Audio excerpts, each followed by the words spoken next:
할렐루야. 오늘 누가복음 8장 4절부터 8절까지 말씀 갖고 열매를 맺으려면 이제 봄이 되기 시작하니까 이제 뭔가가 쓱쓱쓱 올라와요. 아지랑이도 이제 피기 시작한 계절이 찾아왔고 이제 올털 전반을 서서히 가벼운 옷으로 바꿔 입을 계절이 왔어요. 이제 무엇인지 솟아나고 꽃이 피는 계절이 왔어요. 이제 꽃이 피기 시작하면 이제 가을쯤, 여름쯤 되면 열매를 맺고 이제 가을쯤 되면 추수할 때가 찾아왔다는 것이죠. 그럼 저와 여러분의 삶 속에서도 항상 열매를 맺어야 될 점이 있습니다. 우리가 우리 세대에 둘만 낳자 하나만 낳자 정부가 강제로 사나 제한을 해서 여자는 나팔관 맺고 남자는 군대 가서 정관 수술했고 사람이 인위적으로 묶으니까 지금 대한민국에 사람이 없어요. 하나님이 자연의 어떤 형태도 가만히 성질대로 놔둬야 되는데도 불구하고 인간의 힘 갖고 묶고 잘라버리니까 지금 열매를 못 내는 거예요. 그래서 인구가 절벽시대에 왔다고 하잖아요. 초등학교가 문 닫고 유치원이 문 닫고 또 그뿐이 아니니까 이제 군인도 수입을 해서 와야 돼. 이제 군인을 지켜줄 나라가 없으니까. 이거 우리나라만 문제가 아니래요. 저 중국도 마찬가지래요. 중국도 너무 많다. 하나만 낳기 운동하자. 하나도 많다. 이래갖고 중국도 난리가 났는데 사나 제한하다 보니까 어떤 현상이 일어났냐면 중국에서 이 남자 선호도가 높다는 거예요. 남자 선호도가. 그래서 남자만 낳으려고 다 임신을 해서 남자 하나만 낳는데 어떤 현상이 일어나냐? 성비 비율이 안 맞는 거예요. 그래서 중국 사람 7천만 명이 몇 명이? 7천만 명이 짝이 없대. 와, 이거 보통 문제가 아니에요. 하나님의 섭리대로 모든 걸 놔둬야 됨에 불구하고 놔두지 못하니까 제때 꽃이 피지 못하고 제때 열매를 못 내가 누가? 인간의 힘으로 막아버린 거예요. 우리나라가 대한민국이 5천만인데 점점점의 인구가 줄어든다는 거예요. 이제 두 사람이 하나 나면 2,500만이 될지 저 북한은 지금 2천만이라고 얘기를 하지만 막상 2천만이 될지 1,000만이 될지 인구 조사를 하지 않기 때문에 알 수가 없대요. 아사자가 얼마나 많이 했고 추웠고 배고파서 죽는 사람이 얼마나 많이 있는데요. 뭐 전쟁하면 싸우겠다 뭐 하겠다 그러면서 뭡니까 핵폭탄을 만들어서 자꾸 로켓들을 쏴주는 것은 자기네가 겁나니까 우리는 이렇게 했으니까 니네들 덤비지 말라.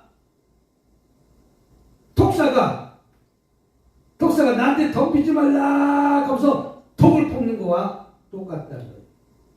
그렇다면 저와 여러분은 어떻게 열매를 맺을까? 열매를 맺는 건 신실한 노력이 필요하다는 거예요. 네? 모든 것이 다 노력 없이 되는 것이 없다는 것이죠. 신실한 노력이 없이는 절대 그 꿈이 이루어지지 않는다는 사실을 믿으시기 바랍니다. 오늘 하나님 말씀 누가복음 한번 보도록 하겠습니다. 누가복음 12장 46절 한번 읽어보도록 하겠습니다. 46절 시작. 생각하지 않은 날 알지 못하는 시간에 그 집의 주인이 이르러 엄히 때리고 신실하지 아니한 자는 벌을 처하니라. 아멘. 뭐하는 자? 신실한 자.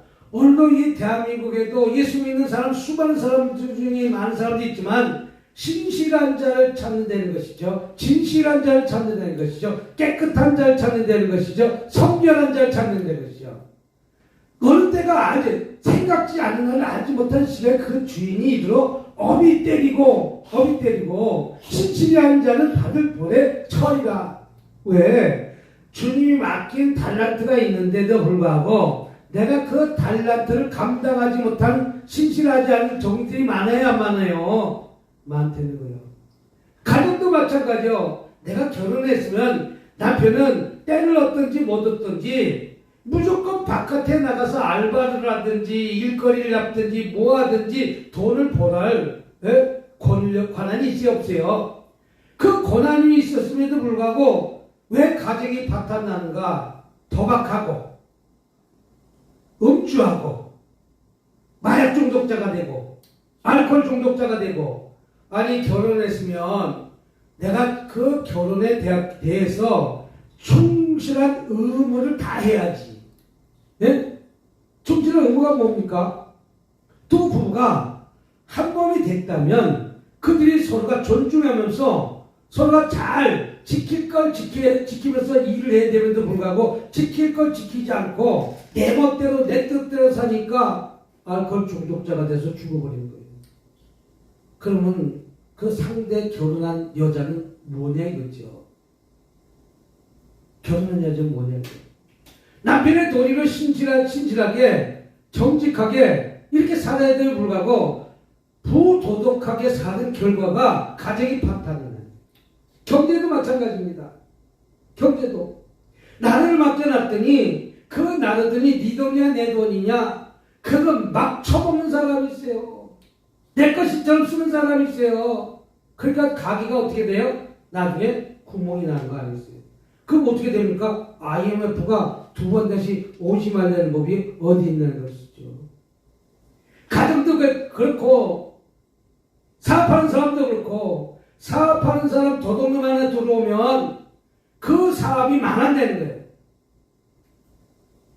권력을 잡은 사람도 그 권력을 잡은 그 사람이 내 돈처럼 흥청망청 다 써버린다면 아니 대한민국도 힘들고 어려운 사람 많은데 저 북한에다 돈을 다 갖다 주면 이 한국 경제가 무너진다는 거예요. 네? 우리가 도와주지 말라는 건 아니에요. 도와주지 말라는 건 아니야. 먹을 거리는 도와줘야 되겠죠. 쌀이 부족하다는 동족인데 쌀은 좀 보내줄 수 있겠죠. 돈까지 줘서 목까지 줘서 남은 이 대한민국이 밑바닥에 경제가 부도날까 안 부도날까요? 부도가 난다는 거예요. 그 생각지 않은 날에 IMF가 맞는 거와 마찬가지로 가정도 생각지 않은 날에 어느 날 어려움이 당하는 거와 마찬가지로 오늘 생각하지 않는 날 알지 못하는 시각에 그 종이 주인의 일로 어미 때리고 왜 어미 때립니까? 신실하고 신실하지 살지 못했기 때문에 어미 때리고 그에게 처벌을 한다는 거예요. 이건 주님도 똑같은 것입니다. 나에게 맡겨진 사명이 있는데 저와 여러분에게 맡겨진 사명이 있는데 내가 목사는 목사로서 장로는 장로로서 열심히 최선을 해서 주님이 마지막 때 우리가 들림받아 올라갈 때 얼마나 충성한 종인가 따질 것 같아요? 안 따질 것 같아요? 분명히 따지는 날이 있다는 거예요. 5달란트, 1달란트 비유했듯이 반드시 그 결과에 내가 얼마만큼 하나님의 일을 하고 왔는가, 맨날 놀고 왔는가, 거기에 대한 체벌이 있다 없다? 반드시 체벌이 있다는 것이죠. 가정도 마찬가지요. 남편이 한 달에 300만 원씩, 500만 원씩, 200만 원씩 돈을 많고 조금 타서 다달이 벌고 와야 그거 갖고 경제를 살아가는지 300만 원, 300만 원의 가정이 경제를 꾸릴 것이고 500만 원, 500만 원의 경제를 꾸릴 것인데 한 푼도 안 먹고 벌어가지고 다 쓰고 온다면 나중에 그 가정이 깨질 수밖에 없다는 거예요. 이와 마찬가지로 우리는 신실한 노력을 다해야 될 줄 믿습니다. 목사님을 만나는 노력이 무엇입니까? 열심히 정해진 시간에 예배 드리는 것이고 노인정 복지관에 이렇게 갔더니 제가 이제 아침에 이제 9시쯤 가서 이 운동도 하고 운동 한 1시간 반 했거든요. 운동이야 사이클 타는 거, 자전거 타는 거 하고 또 이렇게 뭡니까 다 달리는 거, 러닝머신 타기도 하고, 또 근육 운동, 이렇게 하는 거, 하나 안 해본 거 없어요. 다 해봤어요. 안 해본 거 없이. 예? 전부 다 하고 오니까 1시간 반이 걸리더라고. 1시간 반이.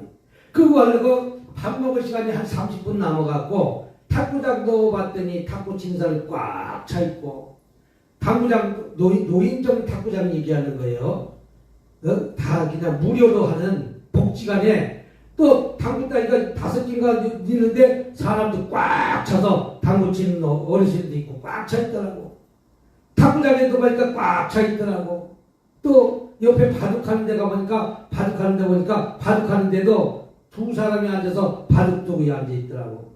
예? 두 사람이서. 그러면서 또 한 사람 두 사람 오면서 하는 말이 뭐라고 얘기하냐면 신천지가 여기 와서까지도 전도 안 되는 거예요. 야, 신천지는 노인복지관까지 찾아가서 한번 교회 나가고 한번 교회 나가고 아이고 그 신천지가 아주 끈질기대. 자기네들끼리 얘기하는 말이에요. 예? 우리도 열심히 때를 얻든지 말든지 나가서 복음을 증거해야 되는데 불구하고 마지막 결산날 했을 때 내가 열심히 하나님의 일을 했는가 그렇지 않는가 거기에 대한 심판이 있다는 것이죠.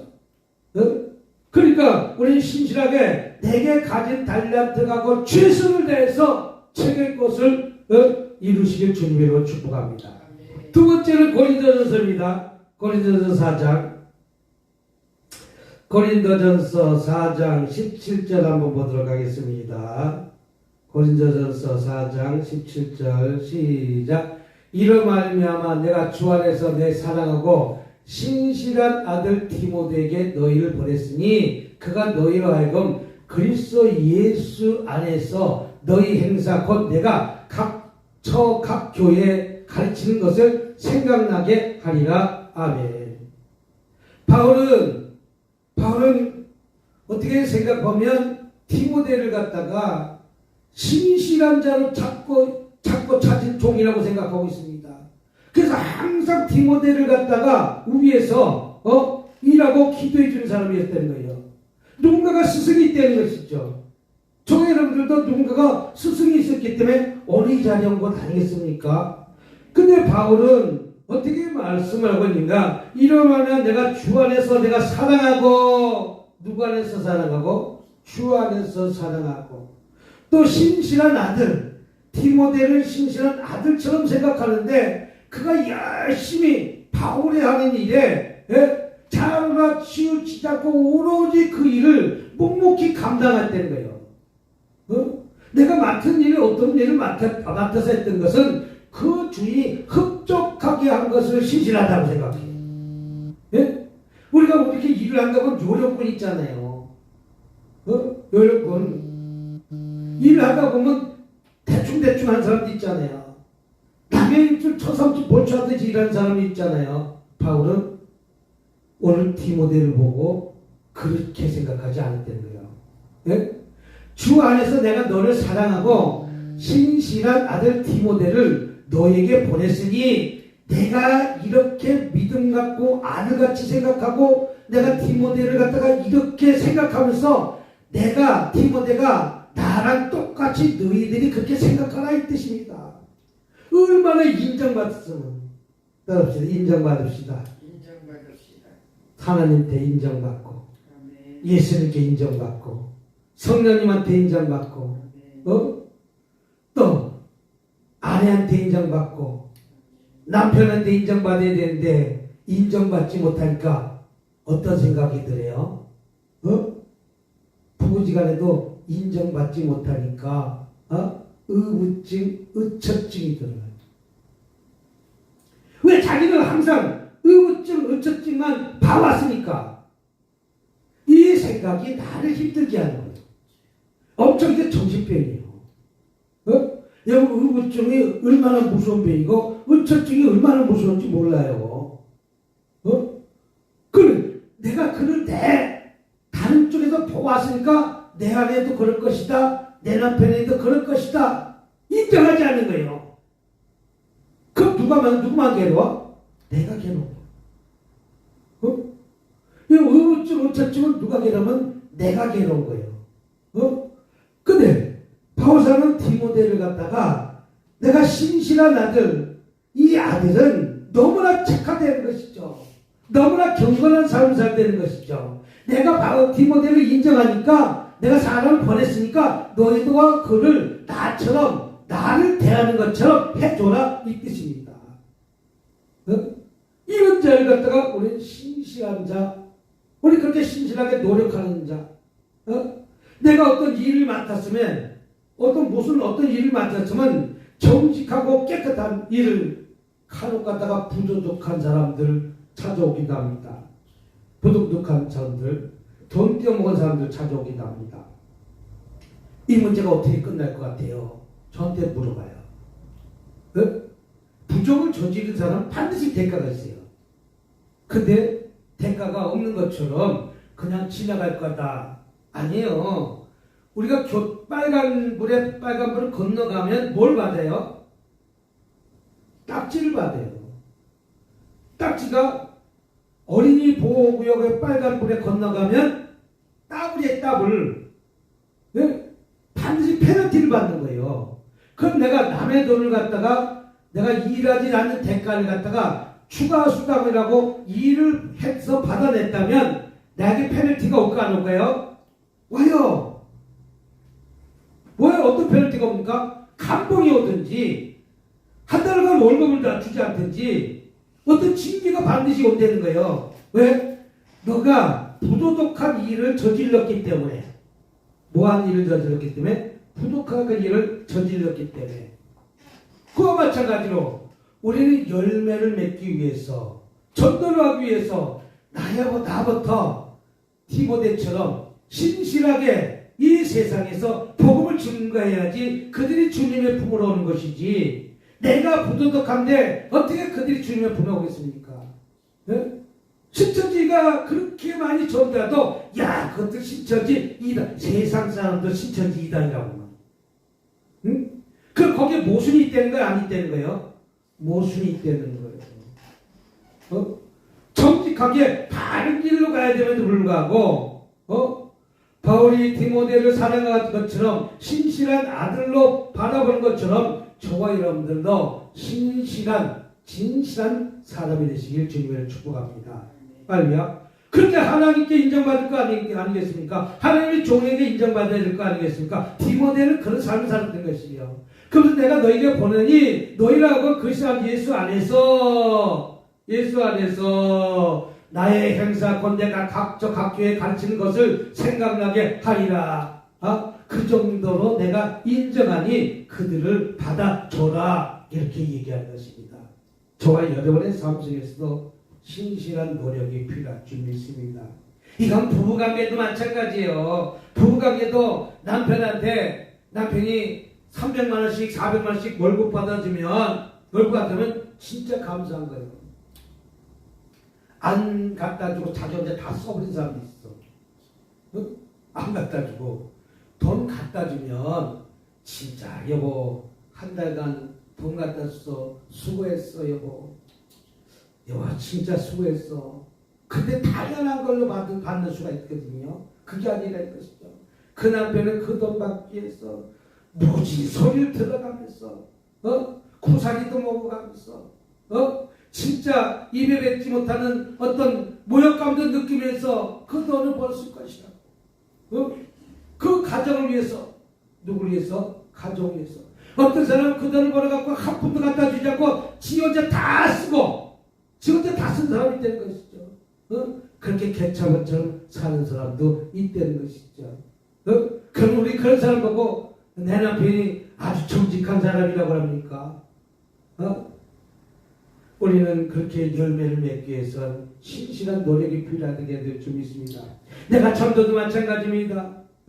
내가 나무를 하나 심어도 마찬가지입니다. 그 나무를 심는 거에 대해서 벼를 심는 사람 보니까 피를 뽑고 거름을 주고 물을 내주고 또 물이 너무 넘칠까봐 물꼬를 빼주기도 하고 수시로 나가서 비료도 주고 그렇게 하니까 그 묘가 벼가 무럭무럭 자라는 거지. 한 번 심어놓고 가만 내비뒀고 가을에 이제 가서 거둘 때 가니까 세상에 뭐 열마지기 심어도 쌀 한 가마 얻기 바쁘잖아. 이놈이 까먹고 저놈이 따먹고 몸에 앉아가지고 아주 그냥 다 쓰러지고 자빠지고. 그래서 비가 많이 오고 바람 부는 날은 모를 다 세우잖아요. 농부가 착한 농부는 모를 다 세워서 이렇게 세워져 갖고 한 톨이라도 더 거들라고. 이와 마찬가지로 열매를 맺으려면 나보다 정직하고 거듭 길로 가야 될 점이 있습니다. 두 번째는 온전한 헌신입니다. 역대상 28장입니다. 역대상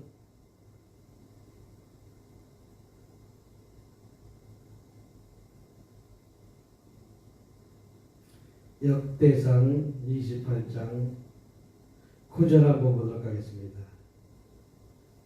9절 내 아들 솔로몬아 너는 내 아버지 하나님을 알고 온전한 마음과 기쁜 뜻으로 섬길지어다. 여호와께서는 모든 마음을 감찰하사 모든 의도를 아시나니 내가 만일 그를 찾으면 만날 것이요 만일 내가 그를 버리면 그가 너를 영원히 버리리라. 아멘. 온전 내 아들 솔로몬아 너는 내 아버지 하나님 알고 온전한 마음과 기쁜 뜻으로 섬길지어다. 할렐루야. 이거 누가 얘기한 것입니까? 다윗이. 예? 하나님을 믿는데 하나님을 섬기는데 어떤 뜻으로? 온전한 마음과 기쁜 뜻으로. 내가 사랑하는 사람을 온전히 내 안에만 사랑을 갖다가 바쳐줘야 내 아내가 나한테 잘해주지. 맨날 다른 남편을 힐끗 쳐다보면 그 남편을 승질내니까 아내는 갖다 눈에다 팍 치고 하셨어. 내 남편이 자꾸 다른 아내가 축구 치면 아내는 웃어요. 후라이팬 달가다가 칼에 내리쳐요. 솔로몬은 너는 내 아버지 하나님을 알고 온전한 마음 기쁜 뜻으로 섬기자. 하나님을 어떻게 기쁘게? 네? 우리 목사님 한번 웃어봅시다. 시작.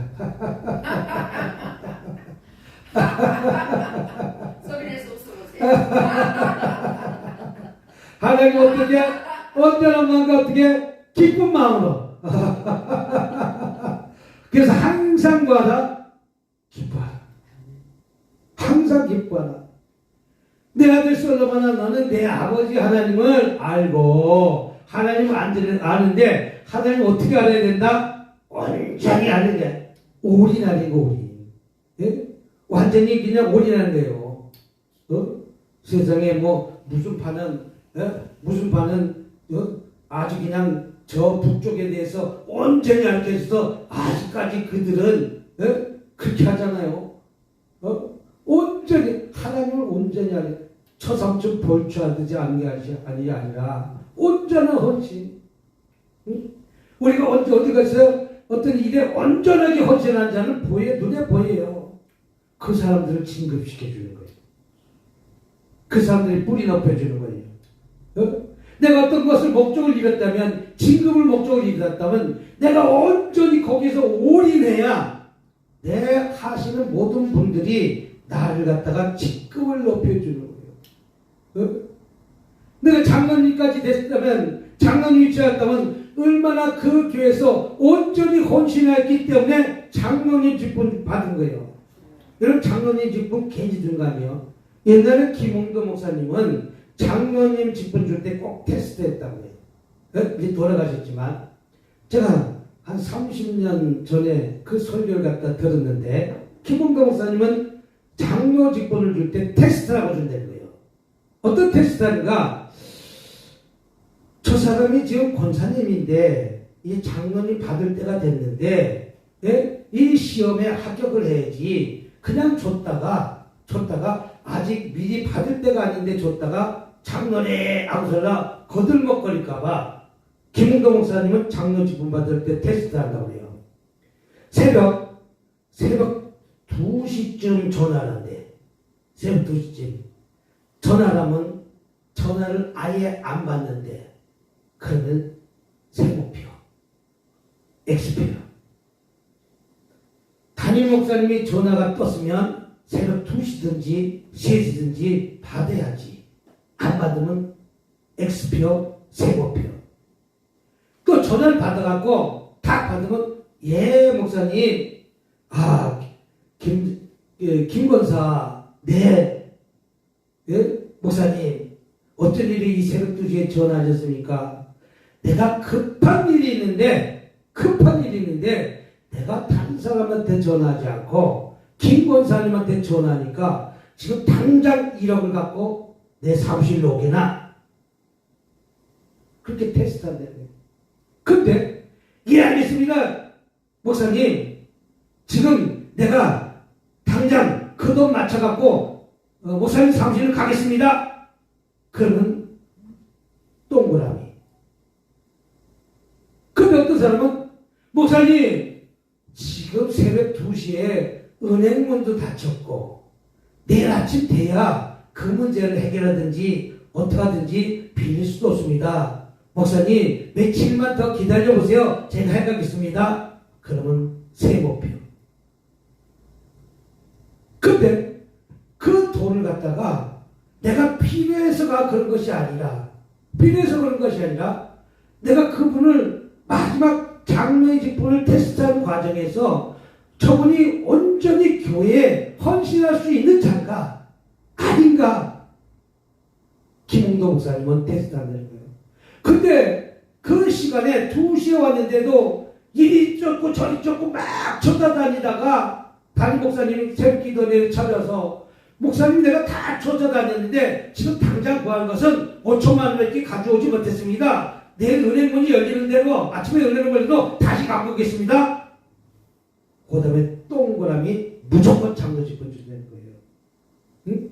왜? 담임 목사님의 말에 100% 순종하고 지금 내가 못 가져왔으니 준비한 거는 5천만 원밖에 안 되니까 내가 은행문이 열리면 내가 그때 통장에서 내가 대출을 받았어도 5천만 원 채우겠습니다. 동그라미. 그런 분이 장로님이 돼야 된다는 거예요. 그 온전한 신앙. 솔로몬에게도 내 아버지 하나님을 알고 온전한 마음과 기뻐 뜨면서 섬기는 거예요. 그 마음 갖고 섬기는 거예요. 그렇다면 저의 여러분들도 온전한 마음 갖고 그 마음 갖고 하나님의 일을 해도 힘든데 초상중 보추하듯이 하나님 일을 하지 말라는 것이죠. 야구 선수 투수가 공을 한다 던질 때 잠깐 딴 생각 들고 던졌을 때 홈런 맞는 거예요.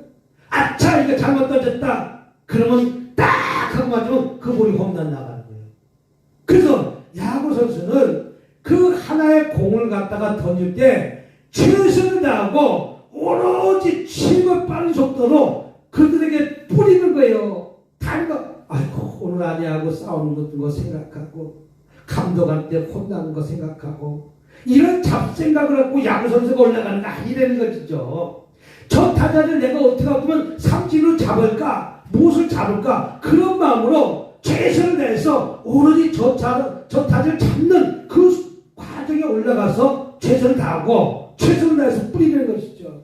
그러니까 유명한 선수가 되는 것과 마찬가지로 다윗은 내 아들 솔로몬아 너는 내 아버지 하나님을 알되 적당히 하다가 온전한 마음과 기쁜 뜻으로 온전히 마음만 하는 것이 아니라 기쁜 뜻으로 섬기라는 것이죠.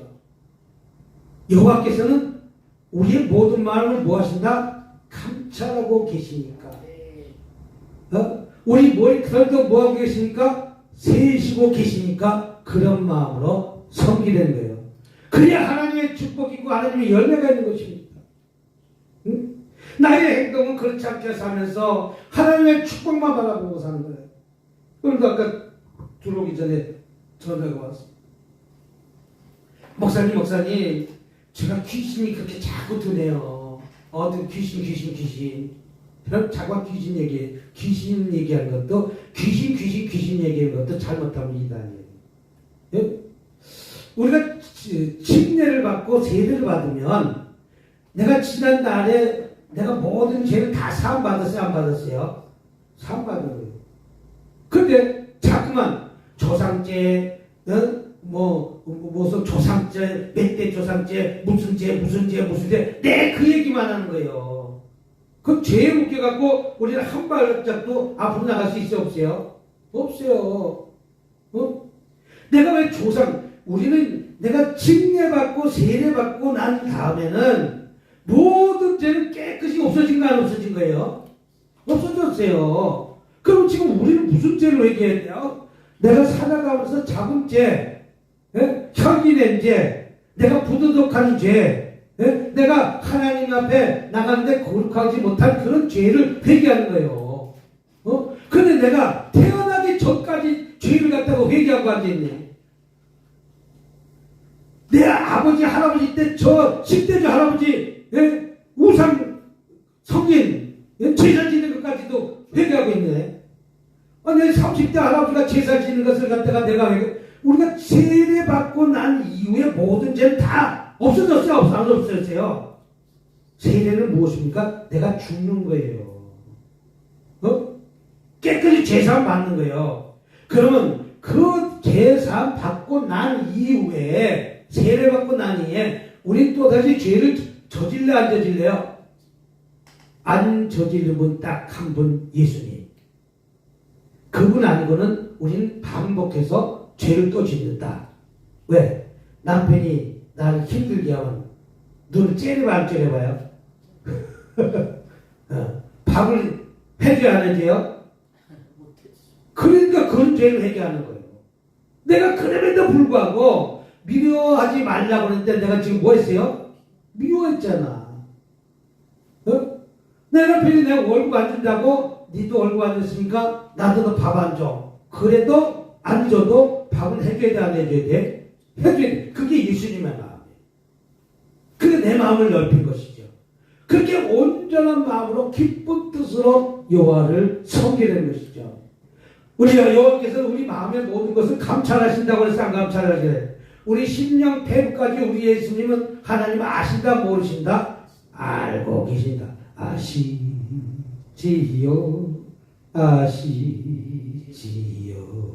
아시지요. 예수님 우리 생각한 것도 알고 계신다는 것이죠. 그러니까 우리가 온전한 마음으로 하나님께 헌신함소.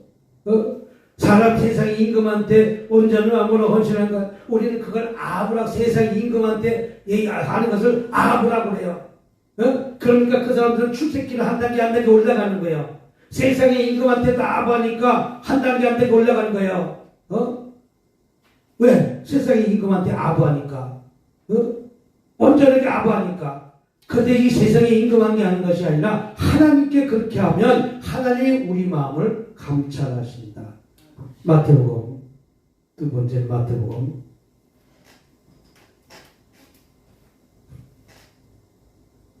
마태복음 5장 48절 한번 보도록 하겠습니다. 그러므로 하늘에 계신 너희 아버지의 온전하신 것 같이 너희도 온전하라. 하나님같이 우리도 무엇하라? 온전하라. 거기에 비준해서 쫓아가려는 것이죠. 하늘에 계신 너희 아버지가 결정이 있어요? 뭐 결정이 없어요? 하나님 아버지는 결정이 없어요. 그와 같이 너희도 어떻게 한다? 그렇게 결정 없이 그렇게 온전하다는 거예요. 근데 이 길이 쉬운 길이 안 쉬운 길이요? 안 쉬워요. 그러니까 남편이 나를 공격해도 나는 어떻게 해야 돼? 똑같이 배를 갚아야 돼, 안 갚아야 돼? 참고 주님께 가만히 주님의 상마하고요. 나의 고난이 내 짐이 무겁고 힘이 드냐 지를 보라. 고난이 유익이라 주님 말씀하시네. 나의 가는 이 길은 오직 주가 나니 나를 단련하시는 내가 지나으리. 그러니까 이 길은 힘들고 어려운 길인 것이죠. 내가 하고 싶은 만 다 알고 가는 것이 아니라는 것이죠. 참고 눈물로 이 길을 가다 보면 반드시 열매 맺을 날이 있고, 믿지 않는 내 남편이 돌아올 날이 있고, 믿지 않는 내 자녀가 돌아올 날이 있고, 믿지 않는 내 모든 주변 사람이 주님의 품에 돌아올 날이 있을 줄 믿습니다. 할렐루야. 내 주변에 내 형제들이 예수 안 믿는 형제들이 있어요. 우리 장모님도 예수 안 믿다가 아무튼 우리 때문에 명예권사까지 받았어. 명예권사까지 받았어. 그런데 그 주변에 사람들이 있지만 내가 완전히 주님을 위해서 의를 나타내는 삶을 살았다면, 야, 형부 보니까 예수님 계시다, 누나 보니까 예수님 계시다, 내 동생 보니까 예수님 계시다, 그렇게 그 말 나올 때까지 우리는 아버지의 온전하신 것 같이 우리도 못하나. 온전하는 거 온전한 거예요. 그래야 열매를 맺는다는 것이죠. 왜 그 사람들이 자꾸만 주님의 분모하고 단대를 갑니까? 우리가 온전하지 못하기 때문에. 왜 실천지를 갑니까? 우리가 온전하지 못하기 때문에, 본이 되지 못했기 때문에. 그들이 자꾸만 다른 것을 기웃거리거린 거 아니겠습니까? 우리 한 절만 더 보도록 하겠습니다. 디도서 1장 13절 한번 보도록 하겠습니다. 시작. 이 중에 참되도다. 그러므로 내가 그들을 엄히 꾸짖으다. 이는 그들을 하여금 믿음을 온전하게 하시고. 할렐루야. 온전한 믿음이 되지 않으면 그들이 엄히 꾸짖는 날이 온다는 거예요. 책망받을 일이 난다는 것이죠. 왜 꾸짖습니까? 그들이 바른 길로 가기 위해서. 어떤 길로 가기 위해서? 바른 길로 가기 위해서. 우리 세 번째는 경건한 신앙입니다. 우리 시편, 세 번째는 시편 32편 6절 한번 보도록 하겠습니다. 시작. 이로 말미암아 모든 경건한 자는 주를 만날 기회를 얻어서 주께 기도할지라. 진실로 홍수가 범할지라도 그에게 미치지 못하리라. 아멘. 환난이 온다 할지라도 나에게 환난이 넘어간다는 것이죠. 아까 제가 얘기했잖아요. 어떤 사람이 부도덕하게 물질을 갖다가 부도덕한 물질로 받아가지고 결론적으로 그 사람이 페널티를 먹었다고 하잖아요. 그런데 내가 그런 짓을 안 하고 온전하게 정직하고 깨끗한 일을 했다면 나에게 큰 여기서 홍수를 맞다면 내가 직장을 다닌다면 명태되지 않는다는 거예요. 이런 명태되는 홍수가 있어 없어요? 있어요. 근데 왜 명태가 됩니까? 그 사람의 행실이 부도덕하기 때문에, 도덕적이지 않았기 때문에, 회사 돈을 자기 것처럼 뺏어 먹었기 때문에 그 사람에게는 홍수가 범하는 거예요. 근데 내가 경건한 신앙 갖고 경건한 자는 주를 만날 기회를 얻어서 주께 기도할지라도 진실로 홍수가 나에게 경건한 자에게는 어떤 문제가 닥쳐올지라도 그걸 지나가게 범하지 않게 건너뛴다는 것이죠. 문선주가 건너뛰는 것과 마찬가지. 문선주를 받으면 건너뛰는 것과 마찬가지로 나에게 경건한 신앙을 요구한다는, 이래야 열매를 맺을 수가 있다. 디모데후서 3장. 디모데후서 3장 12절. 무릇 그리스도 예수 안에서 경건하게 살고자 하는 자는 박해를 받으랴. 예수 믿는 믿음 안에서 박해는 축복이다. 네? 예수 믿으면서 박해를 받아야 안 받아요? 받아요. 조금 받아요? 많이 받아요? 많이 받아요. 예수 믿는 것 때문에 형제들로부터 박해, 이웃들로부터 박해. 그래서 무릇 예수 안에서 경건하게 살고자 하는 자는 박해를 받으리라. 이렇게 박해를 받는다 할지라도 잠깐 살다가 가는 이 세상이고 저 천국이 있을 줄 믿으시길 주님을 축복합니다. 상급 있을 줄 믿으시기 바랍니다. 마지막으로 한 말씀 더 보고 끝내도록 하겠습니다. 베드로서 2장 9절 한번 보도록 하겠습니다. 주께서 경건한 자는 시험에서 건질 줄 아시고 불의한 자는 형벌하게 두어 심판날까지 지키시며, 여기서 심판날까지 지키신다는 것은 음부를 뜻하기도 합니다. 음부를. 근데 주께서 경건한 자에서는 시험에서 건질 줄 아시고, 이것은 천국을 뜻하기도 하고 낙원을 뜻하기도 합니다. 그래서 경건한 자는 낙원에 있지만 불의한 자는 반드시 음부에 있어서 그 형벌을 심판날을 기다리고 있다는 것이죠. 우리가 죄를 지은 사람들은 저 감옥에 있어서 언제 형벌을 받을지, 언제 나를 부를지 모르지만, 죄 안 지은 사람은 감옥이 필요 없는 거예요. 감옥은 누구 때문에 만든 것입니까? 죄 있는 자 때문에 감옥이 만든 거예요.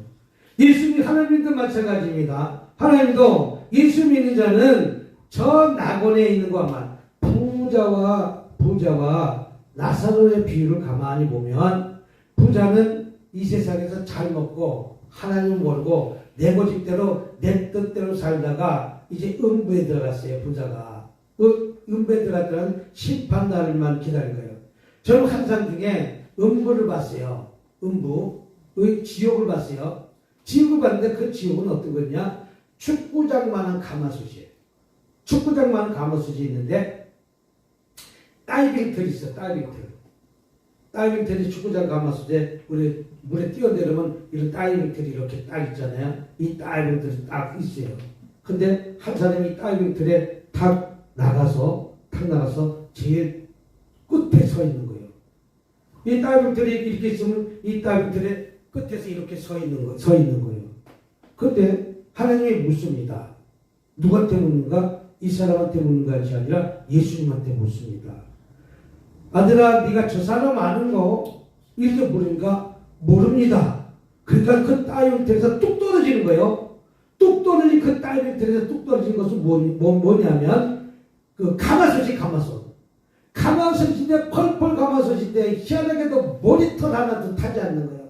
가마솥인데 근데 뜨겁다고 이쪽에서 100m 달리기 선수가 뛰는 것이 아니라 버기가 튀듯이 콩 튀듯이 하면서 그 다이빙틀 떨어지자마자 그렇게 돌아다니는 거예요. 우리가 그 솥에다가 뭐 개구리를 집어넣든지 메뚜기를 집어넣으면 메뚜기가 처음에는 뜨겁지 않아서 가만히 있다가 팔팔팔 끓으면 그게 팍 뜨게 닭을 갖다 산닭을 한번 집어넣으면 어떻게 생기겠어요? 그거하고 똑같은 거예요. 네? 그러니까 부자는 그 고통 속에 있는 거예요.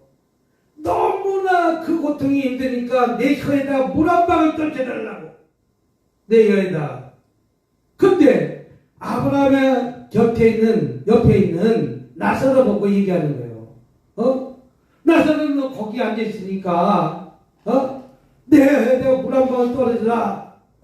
아브라함의 자손이요 하면서. 그러니까 내가 거기서 갈 수도 없고 여기서 거기를 건널 수도 없고 그것을 할 수 없다 라고 얘기하니까 부자가 그렇다면 나는 이 고통 중에 있지만 내 주변에 있는 자녀라든지 내 친척이라든지 내 이웃이든지 내가 여기 있으니까 여기 들어오지 않게 얘기해달라.